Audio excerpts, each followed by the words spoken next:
ఈ కార్తీకాన్ని విహార మాసం అని అంటారు కదా. ఈ విహారాన్ని భగవత్ చైతన్యానికి ఎలా సమన్వయం చేసుకోవాలి? నిజమే, కార్తీక మాసం విహార మాసం. విహారములు ఏ విధంగా చెయ్యాలి? విహారములు అనగా ఈనాటి కాలంలో మనం యాత్ర అని చెప్పుకుంటాం, లేదా ఏదైనా టూర్ అన్న పేరిట ఆంగ్లంలో కూడా సంబోధిస్తూ ఉంటారు. విహారయాత్రలు చేద్దామా, విజ్ఞాన యాత్రలు చేద్దామా, ఆధ్యాత్మిక యాత్రలు చేద్దామా, తీర్థయాత్రలు చేద్దామా, శోభాయాత్రలను నిర్వహిద్దామా, లేక ఇంకెవరినైనా ఏదైనా కష్టంలో ఉన్నప్పుడు వారిని ఓదార్చే నిమిత్తమై అలా ఆ పేరిట కూడా యాత్రలు చేద్దామా?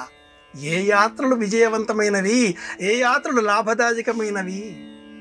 ఆధ్యాత్మిక యాత్ర, తీర్థయాత్ర జ్ఞానయాత్రగా మారుతుంది, మనకు మనోబలాన్ని పెంపొందిస్తుంది.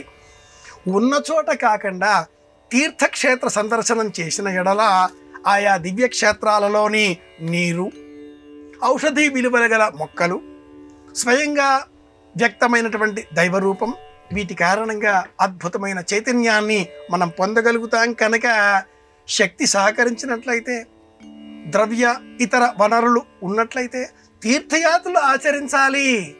లేని ఎడల ఆధ్యాత్మిక యాత్ర అన్న పేరిట ఉన్న చోట కూర్చొని మనస్సులోనే పరమాత్ముడిని దర్శనం చేసుకోవాలి. అవకాశం ఉంటే సమీపంలో ఉండే వనాలకు వెళ్ళి ఆయా వనాలలో దివ్య ఔషధ విలువల గల మొక్కలను నాటి సంరక్షణ చర్యలు చేపట్టి ఆత్మీయ మిత్రులతో సమష్టిగా వనభోజనాలని స్వీకరించి విహారయాత్రల పేరిట కాకుండా విజ్ఞాన యాత్రలుగా ఈ యాత్రలను మనం మార్చుకోవాలి. వనభోజనాల పేరిట యాత్రలను కూడా ఈనాటి కాలంలో పలువురు నిర్వహిస్తూ ఉంటారు.